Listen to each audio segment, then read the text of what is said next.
It's Muppeturgy with an episode full of heartbreak and passion and Liza Minnelli with our own very special guest star, Matt Baum. Yay! Yay! I was trying to summon up some kind of keeling over dead over audio, but I don't know how to work. It has been over a month since we recorded due to various life things. Here we are. Life has been lifing. And we are so glad to be back together with each other and with you, our listeners. Thanks for being here with us. I'm David Levy. Here with me are Adam Grossworth, Michal Richardson, Christy Bauer, and our aforementioned very special guest star, Matt Baum. Welcome to the show, Matt. Hello. Thank you so much for having me. Thanks for being here. Matt Baum is a writer, podcaster, and video maker based in Seattle whose work focuses on pop culture and queer history. His latest book, Hi Honey, I'm Homo, traces the evolution of LGBTQ plus characters on American sitcoms. In his popular YouTube series, Matt shares behind-the-scenes stories about the movies and TV shows that changed the world and the fascinating people involved. He's also the creator of the podcast The Sewers of Paris, which explores the entertainment that has shaped the lives of queer people. He currently resides in Seattle with Too Many Plants and his best friend. Matt, tell us a little bit about your history with the Muppets. Gosh, I cannot think of a time in my life where the Muppets were not in some way involved. As a child, of course, it was my preferred television program, either The Muppet Show or Sesame Street or Fraggle Rock, and occasionally mustering up the bravery to watch The Dark Crystal. So it was always a piece of entertainment, a universe of entertainment. Gosh, even the Bremen singers or the Bremen musicians and the rabbit picnic. I'm probably mangling the name. Bunny Picnic. Yeah. Tales of the Bunny Picnic. Yeah, like all of that stuff was so important, just captured my imagination. And then fast forwarding a couple of years, I went to college for television, film, and writing, wound up getting an internship at the Jim Henson Company and worked there for a little while at the studio in La Brea. And then discovered that Los Angeles was not really compatible with my sensibilities. And so moved on to other pastures. But I wouldn't say greener pastures because what could be greener than Kermit? And so I have always, before, during, and after my time with the Henson Company, I've always been just a colossal fan. Wonderful. And why don't you tell us also right now a little bit about your Richard Hunt video? Because I think that's something that our listeners either already know about and love or would be interested in. Yeah. So one of my jobs is I make videos for YouTube about LGBTQ media and history and pop culture. So iconic movies and television shows and the fascinating people behind them. And I did a video, probably about a year ago about Richard Hunt. So I always look at media in general. I look at pop culture from a queer perspective. And Richard obviously was a gay man who was really involved, like integral to the Muppet Show and to a lot of their other projects. So I did a kind of a deep dive behind the Muppet Show curtain at who Richard was, where he came from, his background, why he was such an exciting and engaging and creative individual, and of course, how he was taken from us too soon. What a tragedy! But all the wonderful things that he leaves us with, including a really meaningful performance from Fraggle Rock, among many, many, many other works. Yeah, and we will include a link to that video in our show notes, which you can find at Muppeturgy.com. I have a feeling that we have perhaps misunderstood the question. So this is a weird update, but I felt I needed to include it because sort of in preparation for this, sort of just because it was Christmas, I watched the famous and beloved 1963 Judy Garland Christmas special, in which Ms. Garland sings Highest Bow, not Muddle Through Somehow, a lyric about which some of us had some strong opinions. So I don't know, even Judy gave in at some point, and I guess maybe some of us, not saying who, might have to as well. Do you think that she assumed that because the Sinatra version was so big that it superseded the original? I do. Also, I mean, the context of the, TV Christmas special is very different from the context in the movie in which it's telling a story and the scene is actually heartbreaking. But I don't know. I reacted. But also that thing is great and you should watch it. And Liza Minnelli is in it as, what is she, like 16 in that? So yeah, it's worth a watch. We'll include it in the show notes. Also, and this is even weirder, In the time between when we recorded the Kenny Rogers episode and when we released the Kenny Rogers episode, Disney Plus apparently is no longer putting those unskippable 12-second disclaimers on Muppet Show episodes, which is real weird, actually. I went back and checked a couple other ones that we know have them, and they're no longer there. The little, hey, someone smokes a cigarette in this disclaimers are still there. I also checked Peter Pan, which is real racist. It's still there, so it's like not a bug.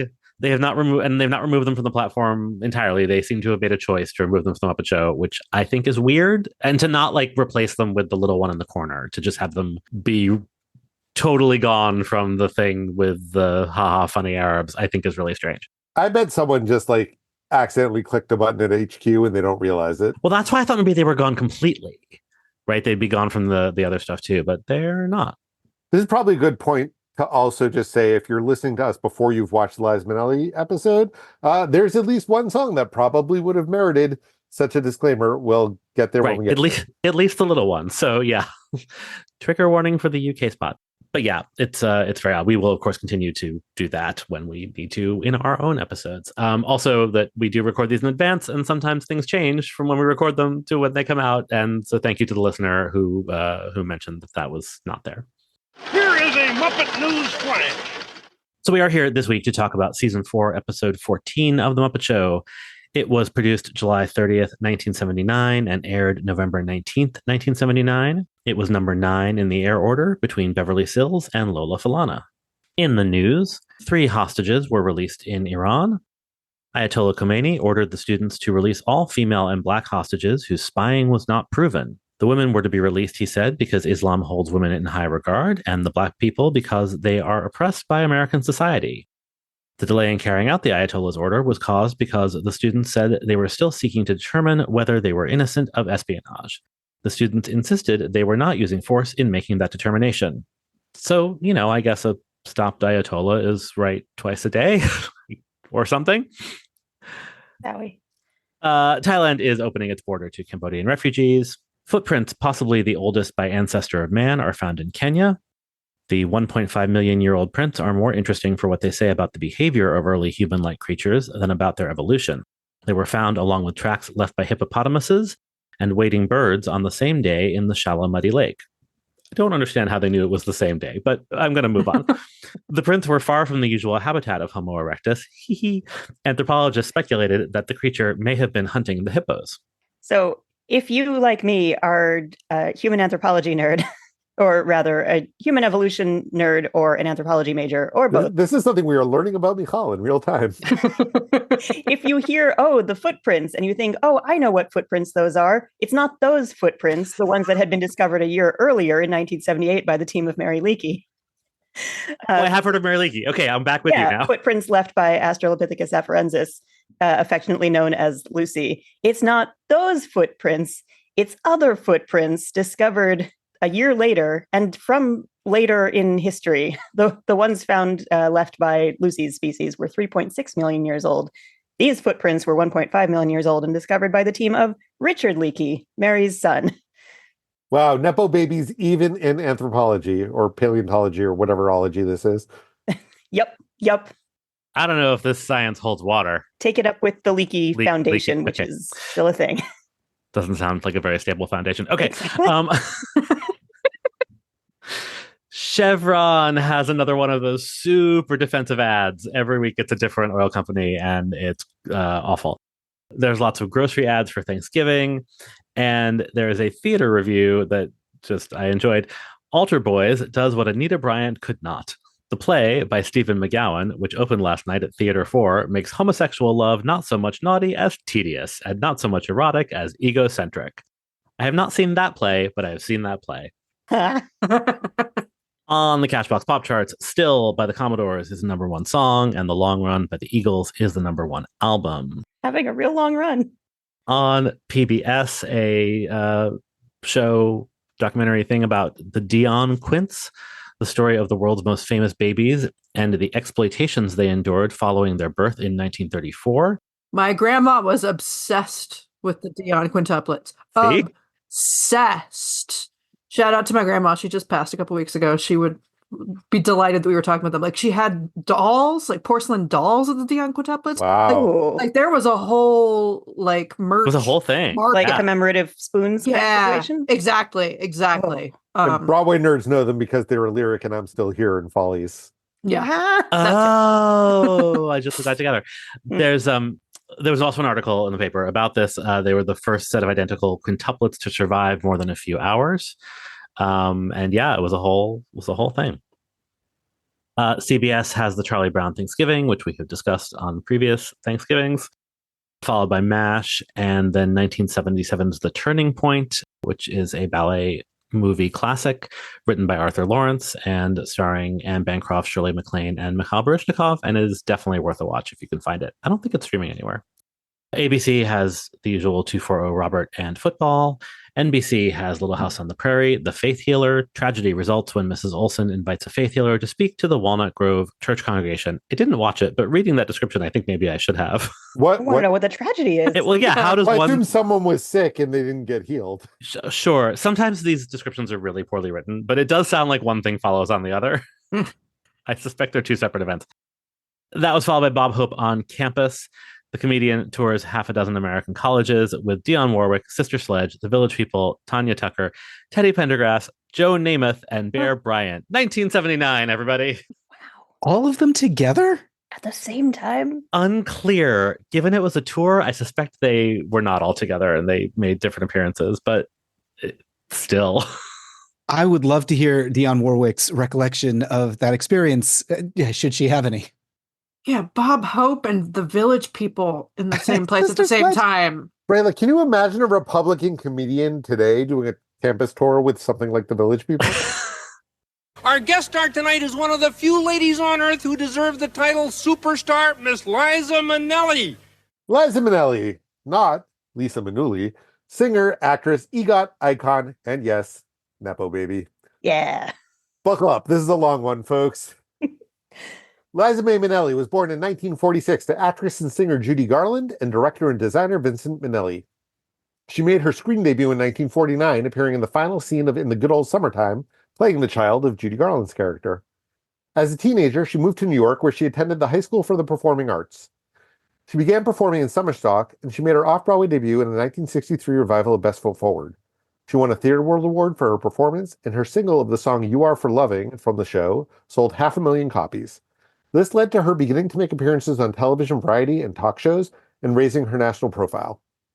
The following year, Liza debuted her nightclub act, having previously performed in concert on a double bill with her mother in London. This led to a recording contract with Capitol Records. For her first album, she recorded 2 songs by a new songwriting duo named John Kander and Fred Ebb, including the song Maybe This Time, which they had written for Muppet Show guest star Kay Ballard.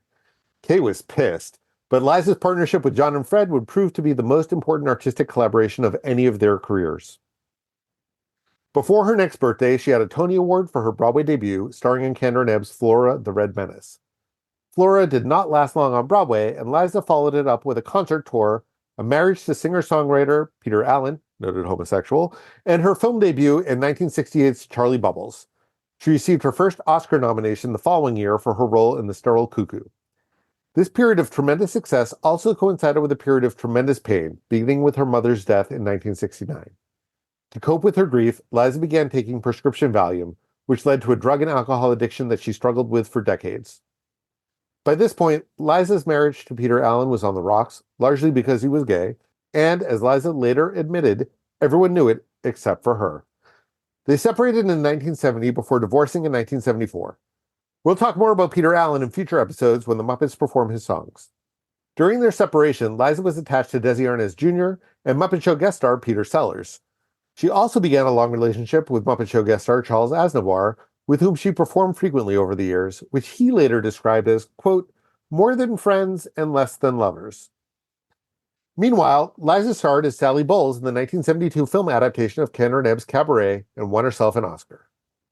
What good is sitting alone in your room? Come hear the music play. Life is a cabaret, old chum. Come to the cabaret. That film was, of course, directed and choreographed by Bob Fosse, And Bob and Liza and John and Fred followed it up with the best television special of all time, Liza with a Z. But it does drive you bats to be mispronounced.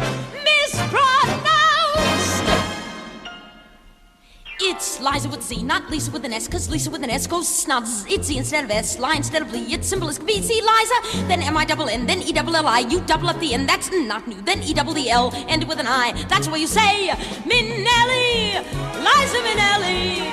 It's easy, it's easy. See, it's lazy. No, Liza!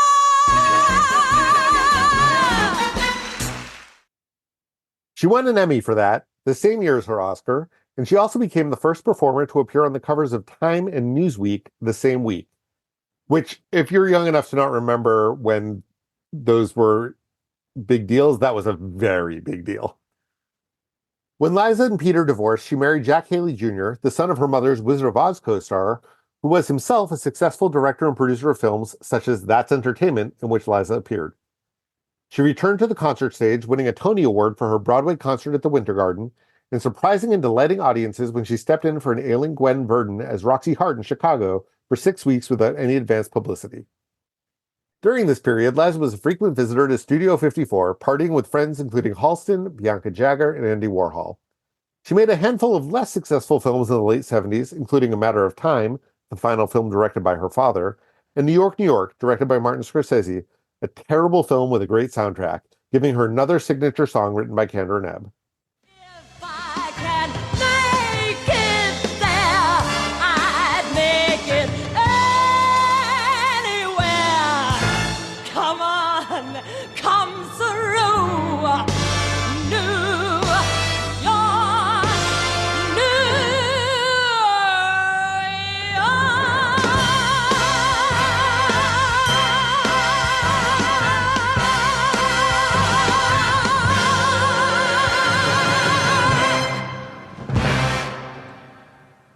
She reteamed with Scorsese and Kander and Ebb for the Broadway musical The Act, which had a famously troubled out-of-town tryout due to some combination of Scorsese's inexperience with the stage and deep experience with cocaine, all of which was likely complicated because Scorsese and Minnelli were also fucking. It nevertheless won Liza her third Tony Award. This is more or less where we find ourselves when Liza comes to The Muppet Show. Shortly after taping The Muppet Show, Liza married again, this time to Mark Jarrow, a sculptor and stage manager. They stayed together for 12 years. She kicked off the 80s co-starring with Dudley Moore in Arthur, her last big screen hit. She continued to make films and television appearances and albums and give concerts. She returned to Broadway in Kander and Ebb's The Rink, but the 80s were marked by frequent stints in rehab, followed by relapses into addiction. She ended the 80s with a collaboration with the Pet Shop Boys and netting her EGOT when she received one of the first ever Grammy Legends Awards. She's had a long career with lots of ups and downs, so I'm going to just speed through the last 30 years and mention that she returned to Broadway for a short stint taking over for Muppet Show guest star Julie Andrews in Victor Victoria. She made a number of albums and television specials and concert tours. She had a memorable recurring role on Arrested Development. She married and divorced David Guest, and mostly defied the odds by continuing to live and thrive much longer than anyone would ever have guessed. She's still around, and while she isn't working much, she has made memorable appearances at the 2022 Oscars and with her friend Michael Feinstein, both in his concerts and on Facebook. I know we all have Liza memories, so maybe to keep this podcast from being 12 hours long, let's briefly share what Liza means to each of us. Who wants to go first? I'll share a somewhat Henson adjacent memory that I have with Liza, which is that when I was interning at the company, that is when she married David Guest. And I remember looking in, it might have been People magazine or something like that. I was looking at an article about it in a magazine with one of the other many gay secretaries who worked there. And I just distinctly remember looking at this wedding announcement or wedding picture article or whatever, and saying out loud, what could he be thinking? And the other secretary saying, my boyfriend's going to kill me. And so that was one of my Liza Minnelli associations. Knowing that we have a lot of listeners who are younger than us and also who maybe are not as musical theater versed as us, my own path to musical theater fandom and like classic diva fandom was circuitous at best. And especially like sort of coming of age in the 80s and 90s, like I didn't get Liza for a while. As David mentioned, that was a rough time for her. She also she became, even like when she was great, she was very easy to parody. And I think we talked about this a bit when we did the Dudley Moore episode and we talked about Arthur. Like, she sort of became a caricature of herself a little bit, like, and used that to her advantage, but like I didn't get it. And so I would say, like, if you are like, why are they so obsessed with Liza Minnelli? Like, seriously, go watch Cabaret. Like, that was what did it for me. And Liza with a Z. It is the most 1973 thing that ever 1973, but it's also, and Fosse too. Like, you will understand both of them if you watch it, and we'll put clips on the show page if you just want highlights to look at her in her prime, like as a performer, as a dancer. Like, it's really something, and it really helps. I was lucky enough to see her. She did a concert stint at the Palace on Broadway in 2008, and like my boss got invited to the dress rehearsal randomly, and like I had my then brand new boss, and she like yelled out to the office, she's like, does anybody want to see Liza Minnelli with me tonight? And like nobody answered her, and I was like, I guess I do, because sure, for free. And what I remember most about it is that like in between songs, I was legitimately afraid she was going to die. Like, she was panting and sweating and like holding onto the stool for dear life, but also like she was doing that because she wanted to talk to us. Like, that was, it was the shtick, it was like patter, but and then then a song would start and she was Liza, like instantly. Like, whatever was going on when she was performing, she was like the most on person in the world. And I don't know if that's was healthy for her, but it was amazing to watch. Yeah, there were so many instances of being aware that this was a person with a name who had a certain presence that I was absorbing in whatever media I was watching as a kid, but not really fully realizing the extent of her and the full bent of her presence until I watched Cabaret and watched this episode. But yeah, when I watched her on Arrested Development, when that was airing, she was brilliant and it was wonderful, but I didn't really know fully what the idea of Liza meant until later. Or even she was in The Muppets Take Manhattan, which I watched approximately 30 gabillion times as a kid. And my friend played Liza with a Z for me when we were growing up. So as someone who is driven bats by being mispronounced, I've always had some sympathy for that. But yeah, getting that fuller picture as an adult has left an impression on me as well. Yeah, I'm one of those people that I could go on for 12 hours about how much she means to me. I mean, that Newsweek cover I have framed on one of my walls. I have a Japanese poster of Cabaret on another wall, and a friend of mine who is fluent in Japanese translated it for me once, and like the majority of the text that is not just like, Cabaret and the credits is like talking about Liza and how fabulous Liza is. So that makes me very happy. But yeah, the thing that I love about Liza Minnelli is that on the Dudley Moore episode, we talked about my deep and long love of the movie Arthur. And part of that is, I discovered that movie in high school, and it taught me at a formative age that it is possible to be a glamorous weirdo, which is the like pinnacle that I aspire to. The fact that someone like her could be one of the co-stars of major studio rom-com is inconceivable today. And I dream of living in the world of, where the, glamorous weirdos and the louche Englishmen and, all of those characters who have sort of, disappeared with the monoculture thrived. She just is an inspiration to me pretty much daily. Why don't you get me started? So, Matt, as our guest, you get to go first. We know what you think of Liza. What do you think of the episode? Oh, thank you. This just really reminded me of how great it is to watch the Muppets when they are playing characters. Obviously, they are themselves characters, but it's such a joy to see them acting, and putting in kind of finger air quotes. The Great Muppet Caper works so well because they're playing the twins who are solving a mystery, but they're not really playing characters because they're really just Kermit and Fozzie. But they are kind of playing characters because, and the same thing with this episode. It's just so fun to watch them playing, Kermit as a detective and Fozzie playing a cop who's investigating things. They're just such versatile, fun characters. And also just what a star Liza Minnelli is. She's just, one of those you can't take your eyes off her presences. Just owns every single moment she's on camera. So I really enjoyed watching this, and also reminded me of all those that social media outcry when Glass Onion came out that the Muppets should do a Knives Out style mystery movie. And there seemed to be some enthusiasm for that, and then nothing really came of it. So I don't know if I actually want to see that happen. It was just really fun to see the Muppets doing a murder mystery. And I guess, next time people are like, why don't the Muppets do something with Rian Johnson? We could just be like, hey, look, they already did a murder mystery. Here it is. Enjoy. Christy?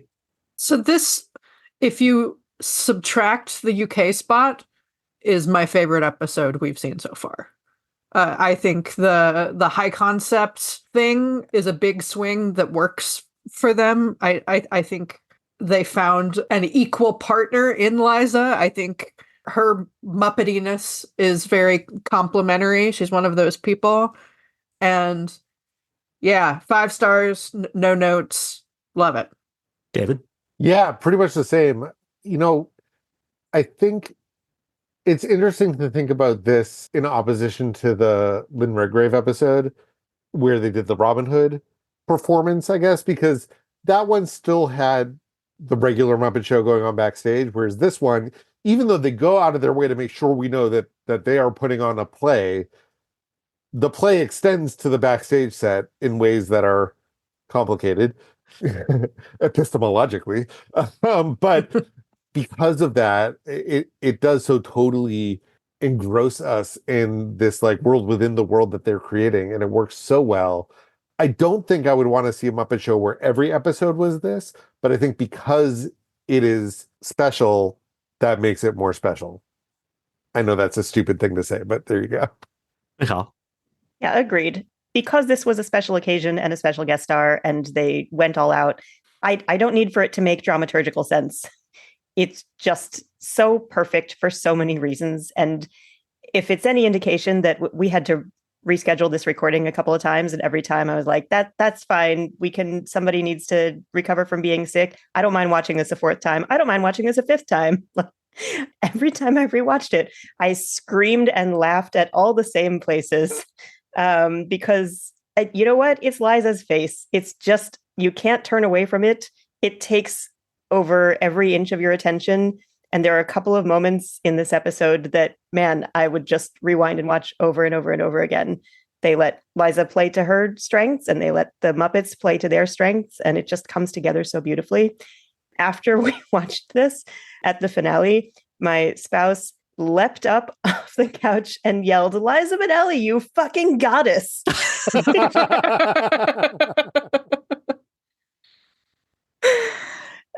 So there you go. No notes other than the one note. Yeah, I don't even mind the UK spot, which possibly makes me a bad person. We'll talk about it.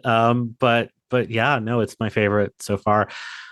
We have outright said in the past how much we were looking forward to this episode, and I was a little nervous. Not to get too far ahead of ourselves, but like Copacabana is a perfect song. It's a perfect performance of a perfect song. It's a perfect Muppet rendition of a perfect song. Anytime Copacabana comes up in conversation, which is more often than you might think, my response is, have you seen Liza Minnelli do it on the Muppet Show? And so I have watched that YouTube clip a lot, but I didn't remember any of the rest of it. And so I was like, I think it's a good episode. It's probably a good episode. What if it's just 5 minutes and the rest of it is terrible? It's not. It's a great episode. It's a perfect episode. And we should get into it. Liza Minnelli, 15 seconds of curtain, Liza. Well, oh, thank you, Scooter.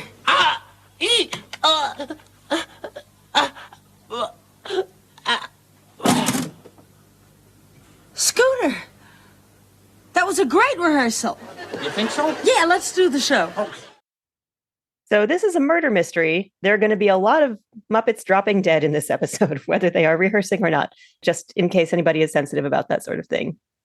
I appreciate that both in this moment and then also during Kermit's introduction. Scooter will do a similar thing.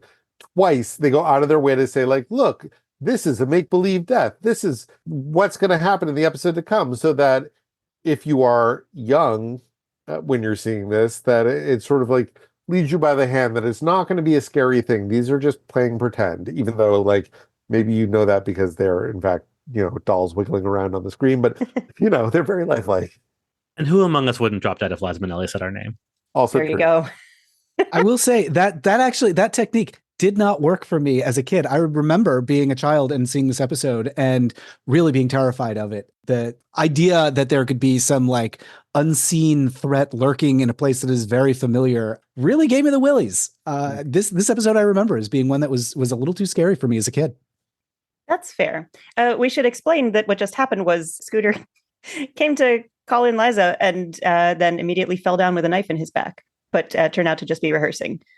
But yes, there will be more and campier Muppet deaths ahead. Michal and I recently attended an event at the Museum of the Moving Image, and they played a bunch of these little promos that they did for the show, which were usually Jim and Frank, but sometimes other combinations. And they were mostly improvised, and they were like these 10-second promos for each episode. And there's actually a great wiki page of all of them, which so I think I'll start putting them on the show page. Sadly, the Liza Minnelli one is not available online anywhere, but it was in this reel, and it's Kermit like doing his intro, and then Scooter walks on and dies just like this. And Kermit says, "Our guest this week is," and then he dies, "Liza Minnelli," and Scooter pops up and goes, "Oh, I love her." So good. Feels very Richard Hunt. Yeah. So Statler and Waldorf this week are also a harbinger of doom in the intro. Run for your lives! This show is murder! And Gonzo successfully plays something on his trumpet. It's not the end of The Entertainer exactly. It's Joplin-esque. That's my new hit single. I think it's the song we're about to hear multiple times in the episode. I think you're right, but I also, because we haven't yet heard it in this episode, thought, oh no, it's The Entertainer. Not again. As you may have gathered, this is a concept episode. It integrates all the onstage bits and the backstage bits and the songs, which we usually split up into different segments, but this is one unified story. So we're going to break our format and just go through it. Ladies and gentlemen, the Muppet Players hereby present an evening of intrigue and mystery. Let the murders begin. The Muppet Show backstage. On that jazz! Listen, Turkey! What? Get out of show business? Oh, that just made my head hurt. I make my own fun. Good. So we open on the offices of Kermit the Frog, private detective, going over his paperwork from a missing pollywog case, when in walks the glamorous actress Liza O'Shaughnessy, who has been through a frightening ordeal. I got to my dressing room this morning, and I found this note. Close down the show. If you try to open, you will all die. Where'd you find it? Oh, it was ghastly. It was pinned to my dresser. So? What's so ghastly? Well, it was pinned with this, and my dresser's name was Gladys. This being a knife. It was ghastly. In this scene, Kermit calls Liza Toots, and I've always been weirded out by Toots, so I went down a rabbit hole trying to learn about the etymology of it, and it goes back to people calling feet Tootsies. So, yeah, anytime you hear someone call somebody Toots, just think that there's a foot connection. Huh. Someday we'll find it. He also calls her Sweet Lips, so I guess that's his way of calling her Sweet Feet as well. Anyway, Kermit hops off to the theater to investigate. He observes a rehearsal for Liza's opening number, and Liza is not ready yet, but her understudy is... Miss O'Shaughnessy's not quite ready yet, Fritz. Okay, we'll do it with the understudy then. Fritz! I will not walk through some dumb rehearsal. You promised me I would star in this turkey? Let me get this straight. She is Liza O'Shaughnessy's understudy? Oh, they're not exactly the same type. They're not exactly the same species. Oh, excuse me, Miss, dear.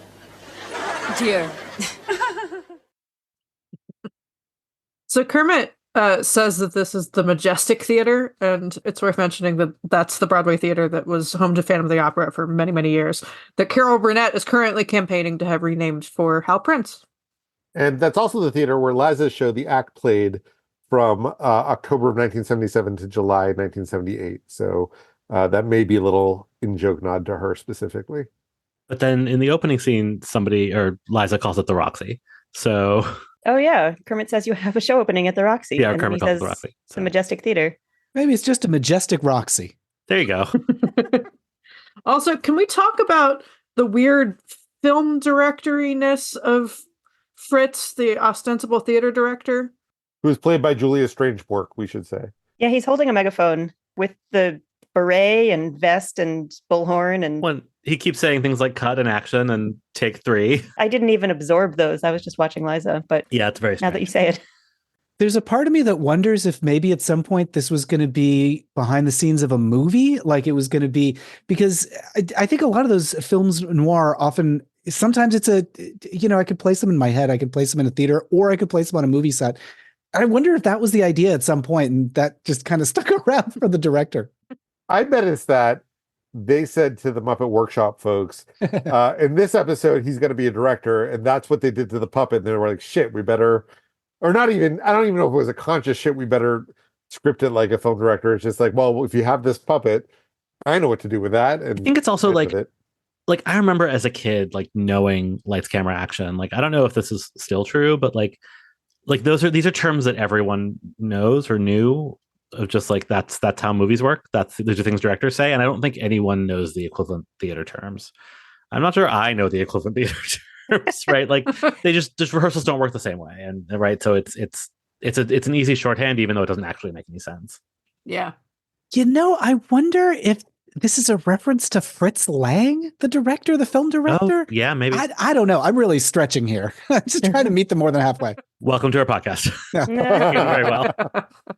Regardless of what medium they are performing this in, Liza finally appears on stage, compact in hand. She's ready for her number. Fritz, darling, I'm ready for rehearsal. Oh, good. Now remember, this is your big moment. Here I want the spark. The moment of magic, the raw, unbridled passion. You know what I want? Yeah. Smile and show my legs. There goes a pro. God, I love it so much. Anyway, let's get to the opening number. Music and fashion were always the fashion at the core. She lost her love.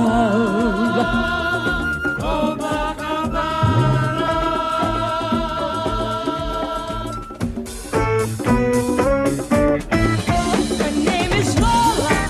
She was a showgirl, but that was 30 years ago when they used to have a show. Now it's a disco, but not for Lola. Still in the dress she used to wear, faded feathers in her hair. She sits there so refined and drinks herself half blind. She lost her youth and she lost her Tony. Now she's lost her mind at the core.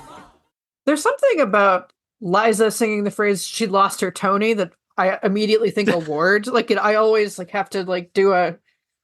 Anyway, this is Copacabana, which is a Barry Manilow song from 1978, so pretty new at this point.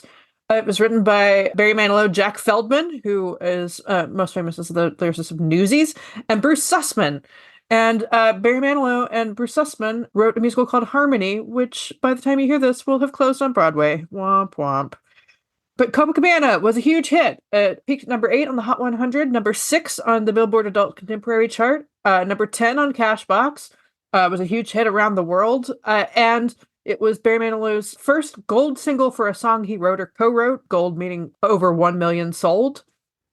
And it earned Barry Manilow his first and only Grammy for Best Male Pop Vocal Performance in 1979. His only Grammy?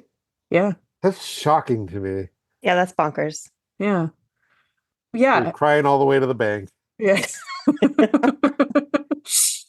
And it's a story song. And as such, Barry Manilow and his collaborators expanded it into a full-length made-for-TV musical, also called Copacabana, that starred Barry Manilow and Ned O'Toole. And it is very frustrating that this film is not available to watch currently. It is not streaming, not even in sort of the surreptitious places that I looked.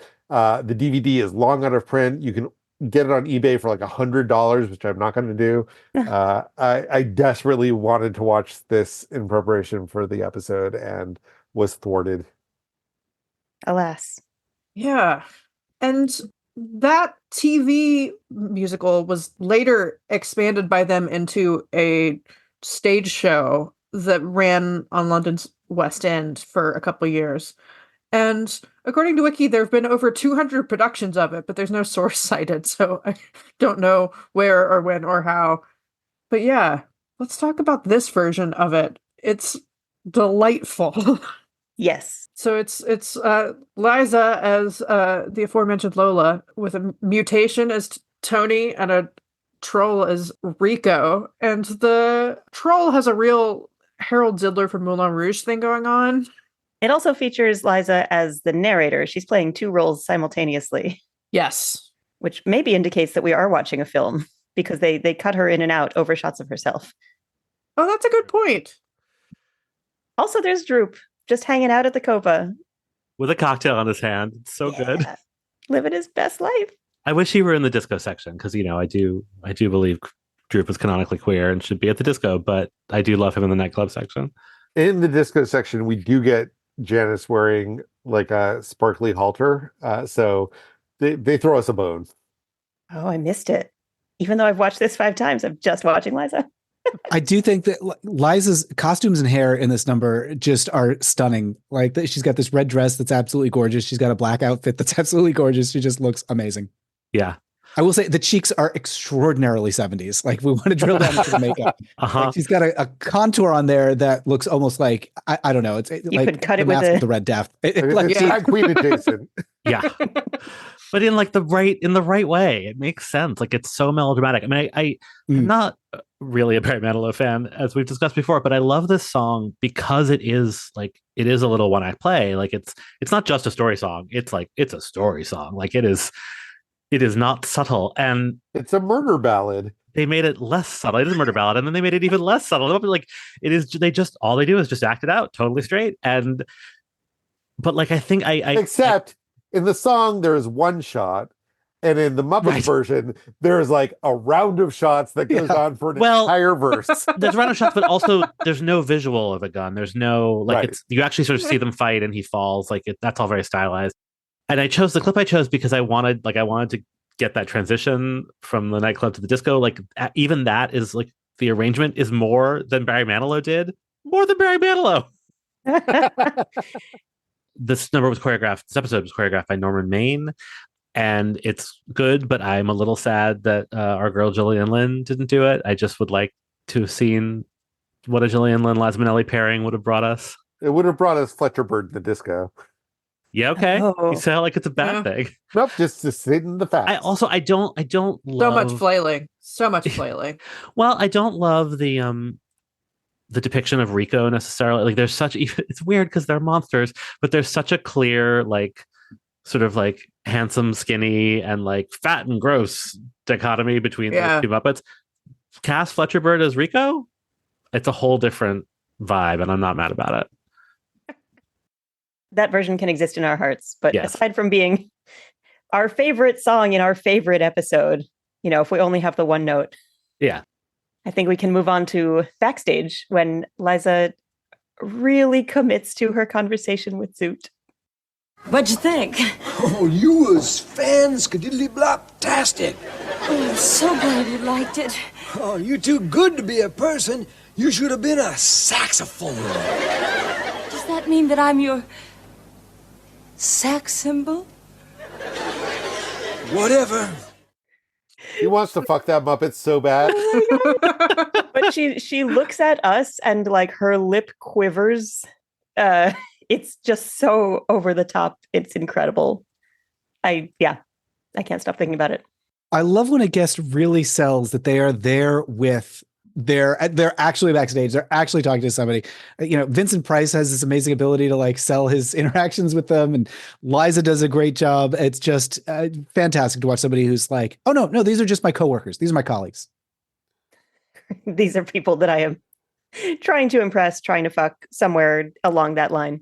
Well, it's also interesting, with her hair done up for Copacabana, she looks very much like the character she plays in New York, New York, where the whole film, well, at least the first half of the film that I watched before I gave up, is about her romance with Robert De Niro, who is a saxophone player. So, like, you sort of have a little hint of what could have been if they had cast a more charismatic lead opposite her, like Zoot. Like Zoot. Could have been a hit. Yeah, I think charismatic romantic lead. So we continue with the play or the movie or the musical or whatever this is. Fritz tries to regroup everyone, but oh no, he's shot. He's dead. Like now the show'll never go on. What are you people saying? Fritz was a man of the theater. He died trying to turn the grease paint and tinsel into magic. Why, this show can be his final tribute. Fritz would have wanted it this way. And then Gonzo hustles everybody on stage, and they all just start rushing on. He goes, "Don't step on Fritz!" Just walking over Fritz's body. I can't speak for the rest of you, but I definitely know people who would do exactly what Gonzo did in this situation without missing a beat, the way that Gonzo also does not miss a beat. Like, the body is not cold, and they're like, but the show! Yeah, the show must go on. It's the right thing because it's a tribute. Yeah. What he would have wanted. So yeah, the show must go on. So we must go on to the next number, which is the thing that the Gonzo is hustling everyone on stage to do. Angels in the sky, promise that by and by there's gonna be a great day. Gabriel will warn you, some early morn you will hear his horn, Rudy Tootin'.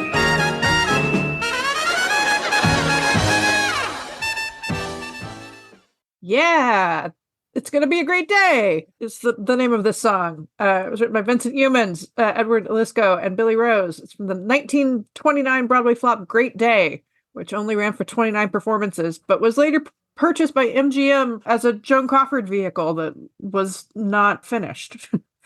Was Joan going to sing? That's a good question. We'll never know. Joan was in the musical Dancing Lady opposite Clark Gable, which is mostly remembered today as Fred Astaire's first MGM musical. But I don't remember if she sings in it, but she certainly acquits herself well as the leading lady in a musical. All right. I would love to have seen more of those.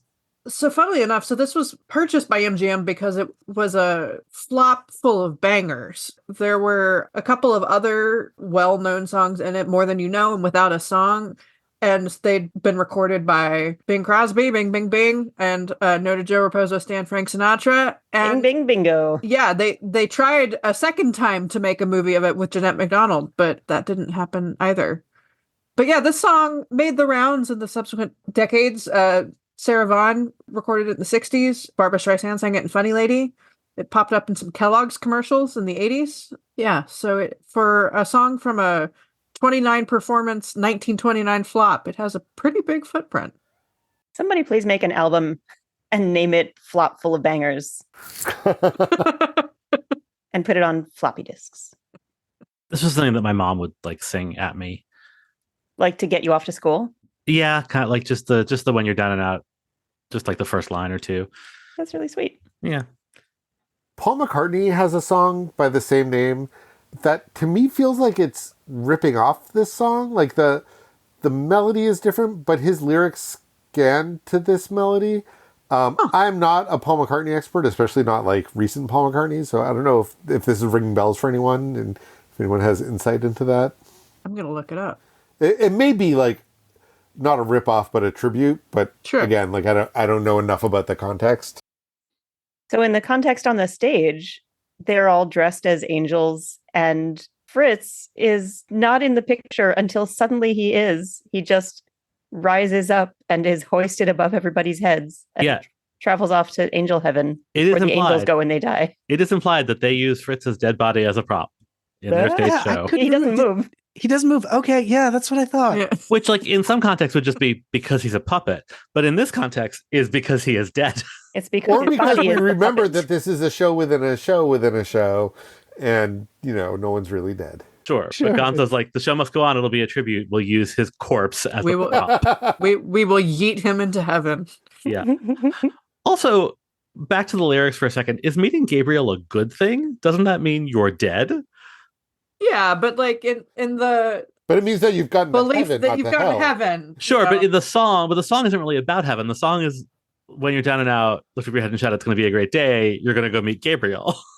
There's like a jump there. But I think the idea is that Gabriel is like the herald of good things. Sure. You know. Not informing you you've died. Yeah. But this is not the only version of the song to make that vague connection. Like the Barbra Streisand version explodes into sort of a gospel number. So it also seizes on the Gabriel thing as like the religious aspect. It is, we'll include the video in the show notes. It is a disaster of an overblown 1970s movie musical number. It is, I like Funny Lady a lot, but it is not by any reasonable description a good movie. And this is a good example of why. So Detective Kermit watches this whole number and shakes his head, befuddled. I'll never understand show people. A murder is committed and they all go out and sing. So this is literally the plot of the 2007 Broadway musical Curtains, written by Candor and Ebb. Liza's buddies. So I don't know. I'm not accusing anyone of anything, but like that is a line from the show, I'm pretty sure. And the ending is the same. Sorry to spoil a decade-plus old musical. Yeah. So the investigation continues backstage. Fozzie is here as patrol bearer. He's conducting investigations. He investigates by asking if anybody did it, and they say no. Scooter appears. He just starts ratting out everybody, explaining why every single person there had a motive to kill the director. And just as he's about to reveal who done it, Scooter is stabbed in the back and falls down dead. So I know this is not how we're supposed to watch this show, but it's also how we always watch this show. This scene is staged with Scooter. It's in the backstage.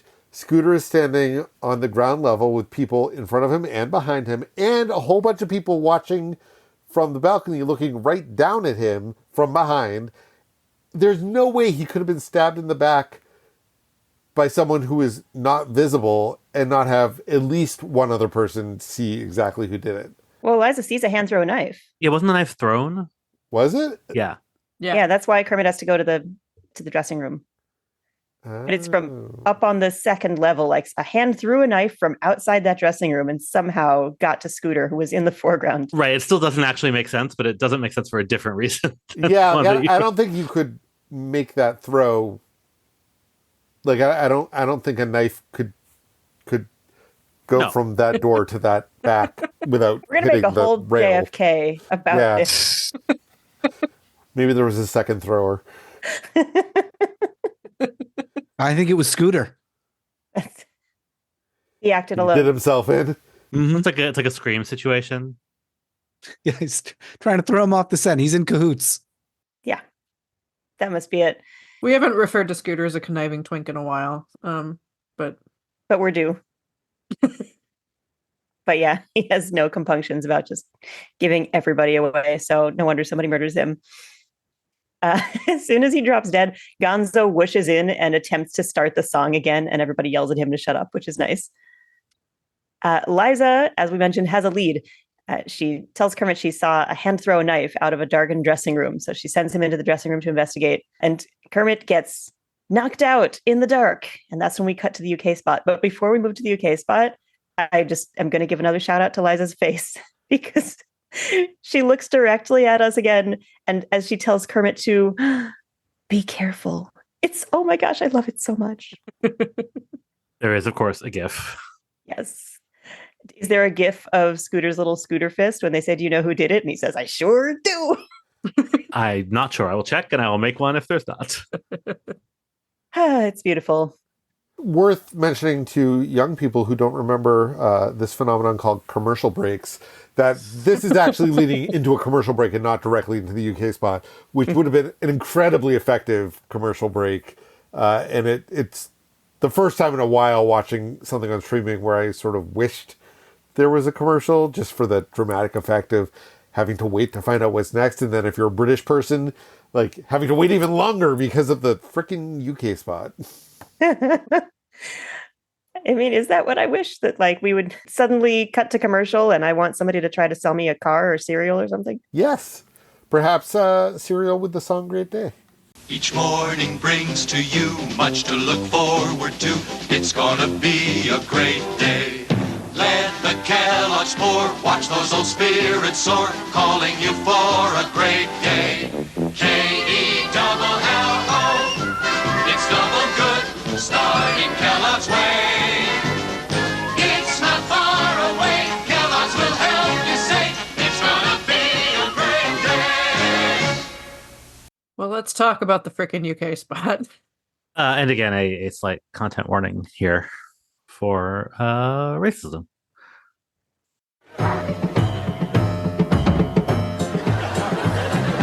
If your temper's getting the top hand, all you gotta do is just stop and pass that peace pot and bury that hatchet. Like Choctaws, Chickasaws, Chattahoochee, Chippewas do. Uh-huh. All things considered, this could have been worse. I don't think it's great, but almost word for word what I was going to say, Matt. I'm so glad somebody else said it first. Awfully tropey, Yeah. and not a I wouldn't say a positive representation, but hey, there's no slurs that I could think of. Yeah, the dogs are wearing puppets are shirts. dogs, right? Like They're not wearing like headdresses and caricatures of native clothing.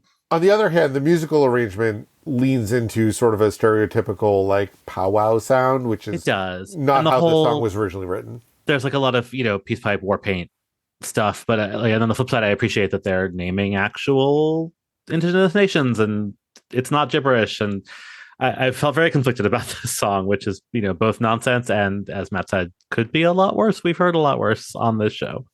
Right. It's not sensitively done. They didn't mean to do it in a sensitive way. It just happened that way. Yeah. Or it happened that it could have been worse. So, Christy, what is this song? Let's talk about the song. The song is called Pass That Peace Pipe. It was written by Roger Edens, Hugh Martin, and Ralph Blaine for the 1947 MGM musical Good News, which was the second film adaptation of the 1927 stage show Good News. The 1947 version had a Comden and Green screenplay, and they also contributed a new song to it. And we've talked about Good News in the past. The musical is the source of the song The Varsity Drag that Statler and Waldorf did in the Steve Martin episode. And yeah, I agree. It could be a lot worse. I'm always happy to see Muppet Dogs. I'm a big fan of Muppet Dogs. I just, in the midst of an otherwise perfect episode, I'm just like, oh, could it have been something better? But, let's leave it to the UK spot to be frustrating. And the other thing that's striking about it is that all of these dogs get murdered per the plot of the episode, and it's kind of gruesome. Yeah. Like, right, one of them gets an arrow through the head, right? There's an axe involved, and like... Yeah, they're tomahawks and... Yeah, like, they're still Muppets, but like, it's a little... The arrow through the head is in particular, because like the way... it's very, like, brilliantly puppeteered, but I don't like it. It's a lot. The band is also on stage, and Animal also gets an axe to the head, and don't worry, he tells us, oh, me fine, still alive. Yeah. Yeah, I am not opposed to Muppet violence, but there was something about like the head tilt and the eyes, and it just was like, ooh. This is the second time Muppet Dogs have performed this song, because Rolf performed it on the Jimmy Dean Show previously. So that's a nice little callback for some segment of the audience. Nobody murdered him for it. I presume. I haven't seen it. That's why they thought they could get away with it. He set a precedent. So after we return from either the UK spot or people trying to sell you cars or cereal, which we've been excited about, presumably, we cut to Kermit, who is out cold in a dressing room. Liza rushes to his side and is relieved to find that he is still alive. Oh, Kermit, thank goodness you're all right. Oh, you scared me to death. Come over here. For a minute, I thought you'd croaked. Well, I tried to, but I was too weak. We're not above a good croaking joke. And then they sing a beautiful song together. When it all comes true, just the way you've planned, it's funny, but the bells don't ring. It's a quiet thing when you hold the world in your trembling hand. You'd think you'd hear a choir sing. It's a quiet thing. So this is my all-time favorite moment on The Muppet Show. Tell us more. This is a song called A Quiet Thing from the aforementioned Flora the Red Menace from 1965, musical with music by John Kander and lyrics by Fred Ebb. And it was Liza's Broadway debut. As David mentioned, she won a Tony for it. And she was the youngest person to have won Best Actress in a musical at the age of 19, which is a record she still holds, which is pretty cool. But yeah, I love this. I mean, I love the song. I love Kander and Ebb, but I love it because people like, for example, Michael Caine in Muppet Christmas Carol get a lot of credit for, treating Muppets as co-stars and as human, as live and breathing. And the way Liza's calibrated the stillness of this, the commitment to, it's like, no, this moment is, I mean, yeah, it's part of something that is, doofy writ large, but it's the beauty of it in the moment is just astonishing. It's astonishing. I can't watch it without crying. It just, the artistry of it, the way Kermit hesitates when he sings along, he sings, it's a quiet thing.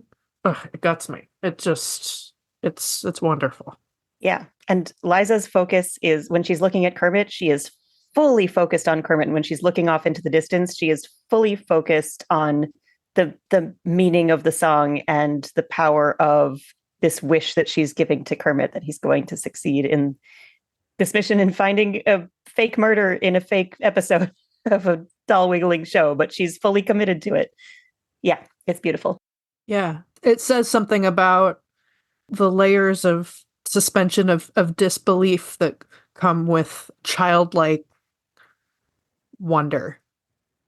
I think that's the best of the Muppets, is when you've got like a song like this that's incredibly sophisticated, that's like emotionally sophisticated, but it's at the same time speaking to that little kid who's watching, who is worried for Kermit, who is worried, who is kind of scared by this. It's reaching out and giving that kid a hug. I think it's the best of what the Muppets can do. It's the best of what musical theater can do. It's the best of what TV can do. I love it.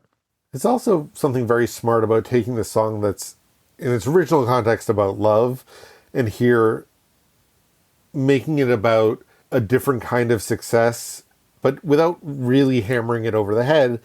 And it works kind of on both levels at the same time in a really beautiful way. And it ends with a joke, and the joke doesn't kill it. That's the other thing. Yeah. It's like it doesn't like puncture the moment. It enhances it. I don't think I even noticed watching the episode 5 times that it's just piano. I just noticed it now hearing the clip. It would have been so easy to like put some strings in it and sort of make it a little more manipulative, but they don't need to. And after those 2 big production numbers, it really is so quiet. So after all that quiet, we move on to the canteen where Fozzie is questioning New Zealand, after which a bunch more Muppets drop dead. All right, do you have an alibi? I have a halibut. No, an alibi. Somebody who can say where you were. Yeah, a halibut. He was with me all day. And then it turns out that either something is poisoned or they're not saying poison, they're saying the French word for fish. But either way, a bunch of Muppets drop dead. Gonzo whooshes back in to attempt to get everybody to sing again, but nobody is left alive to shut him up. When you're down and out, I know, shut up. It's so sad. He's just surrounded by corpses. It's like a zombie movie. So as we approach the end of the episode, Kermit has a plan to reveal the identity of the murder, and Liza is in on it. But Kermit, how can you be certain this is going to work? You gotta trust me, kid. Yeah. Now you know what to do? Of course, smile and show my legs. No, that was the other guy. Oh, Right. Yeah, what a pro. So speaking of drag queens, she has very pale makeup on in the scene that is not in any way blended with her neck or any of the rest of her body. And it's very Shields and Yarnell, and who am I to criticize the great Liza Minnelli, but it was very noticeable in high definition. Yeah, I noticed that too. I thought that there was some sort of like plot reason for it, but it just looked strange. There was sort of like my first thought was like, is there some sort of geisha thing happening here? Like, why is she done up in this way? Is she going to put on a turtleneck? No, that's No. just okay. Yeah, and it doesn't even seem to be blended like into her bangs. Like it looks like she's wearing one of those like dramaturgy masks. It's just like white porcelain, just a stripe of it on the face. Yeah, I mean it's gorgeous, but then like there's nothing to. She needs like a tie, like Fozzie. It's intentional. Like whatever she's doing, it's part of her look. She's got that iconic side curl thing on the sides of her face. So this is what she planned to do today. So whatever's going on in Liza's face, Kermit has gathered all the surviving Muppets on stage, and Liza makes an announcement that she knows who did it, and then the lights go out. I know who committed these dastardly, cold-blooded, heinous crimes, these murders. I hereby accuse...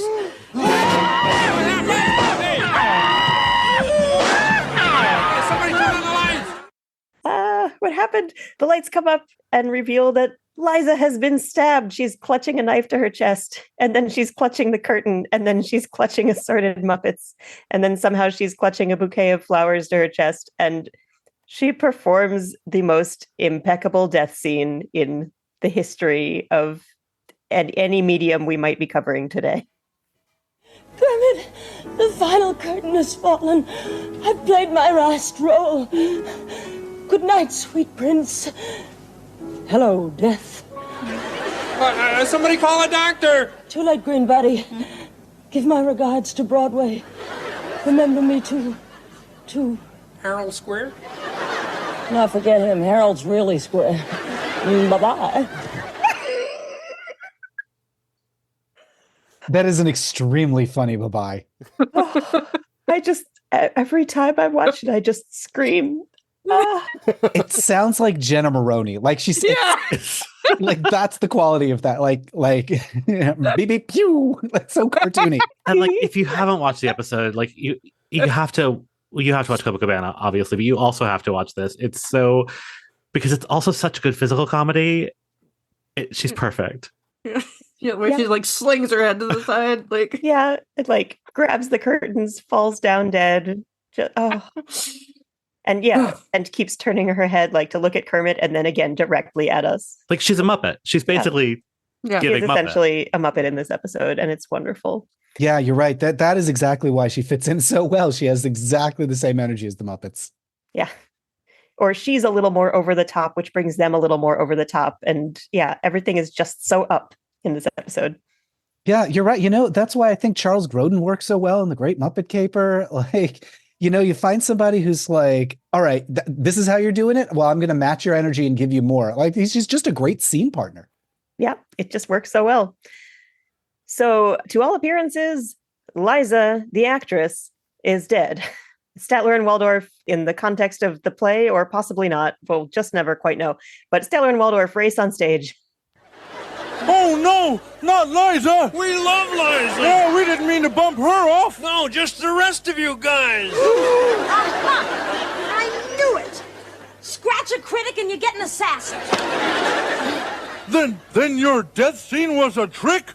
Well, after all, darling, I mean, I am an actress. Of course they love Liza. Honestly, this, I think, it gives a lot of credence to Statler and Waldorf being a gay couple, like racing on to say, we love Liza. Yep. I can just see me and my partner doing exactly that. How did it get so out of hand that they thought that they had stabbed Liza? I mean, it's not worth thinking about.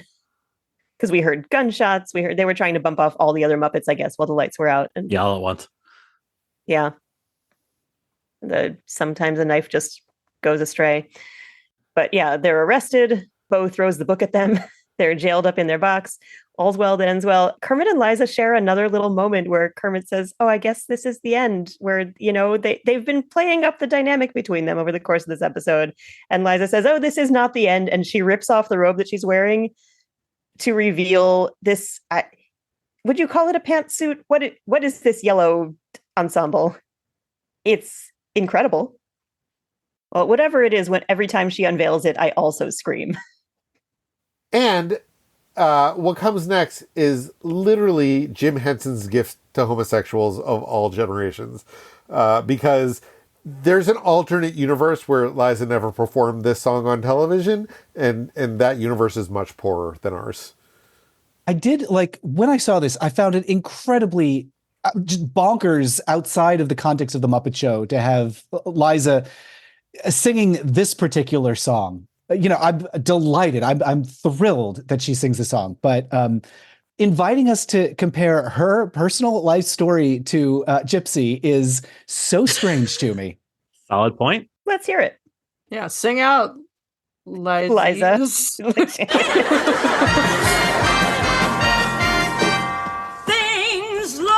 swag. Things look great. Gonna have the whole world on a plate. Starting here, starting now. Honey, everything's coming up roses. In a world where the 80s had been kinder to Liza, would she have starred in the production that Tyne Daly did? Oh, absolutely. Yeah, or the Bette Midler TV version, right? Yeah. I mean, there is an alternate universe where Liza and Judy did Gypsy.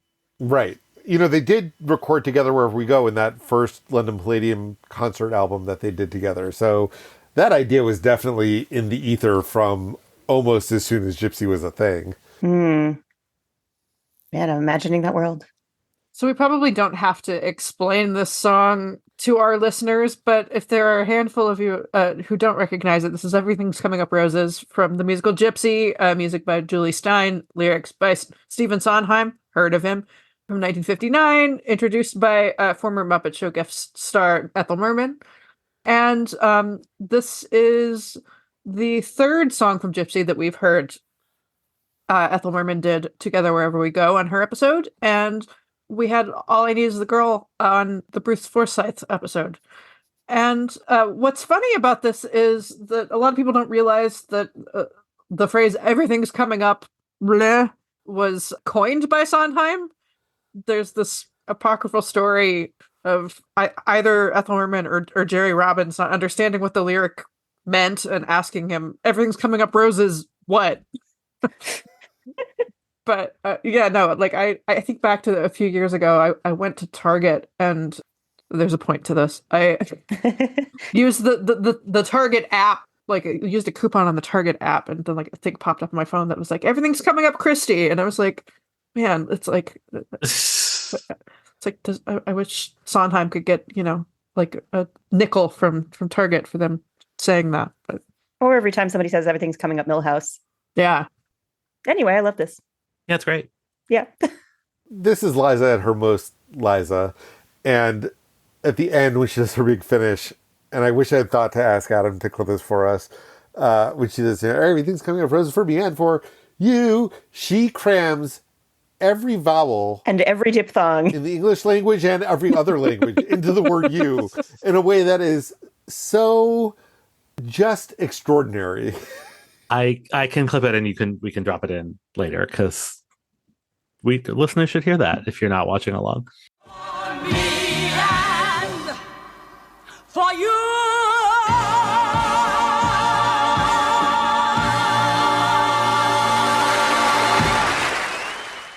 Yeah, that is its own art. It is a thing of beauty and wonder. A joy forever.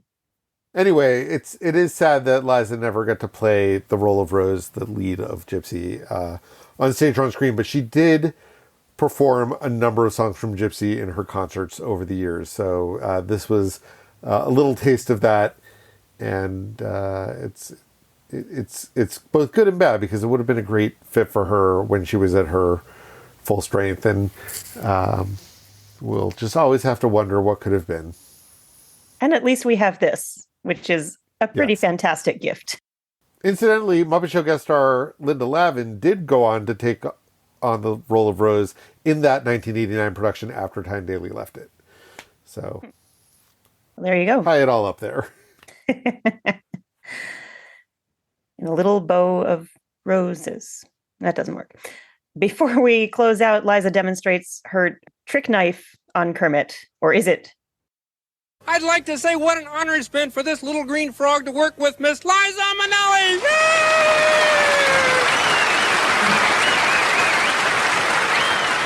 Oh, Kermit, thank you so much. I can't tell you what a thrill it's been being on your show tonight. Oh, that's nice. And you know something else? I've always wanted to do like a murder mystery like we did. Oh, by the way, can I keep this trick knife as a souvenir? A trick knife?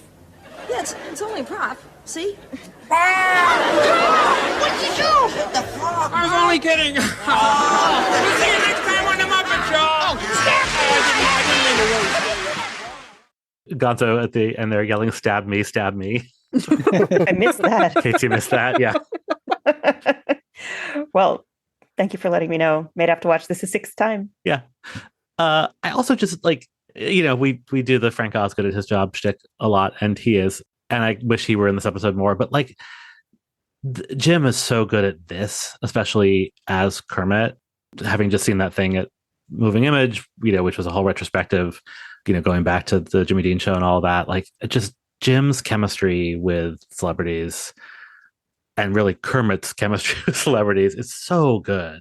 Yeah, it's so pure. And I mean, I know that Jim was a charismatic person and must have been charismatic to gather all these fantastic people around him. But Kermit's charisma is a whole other level.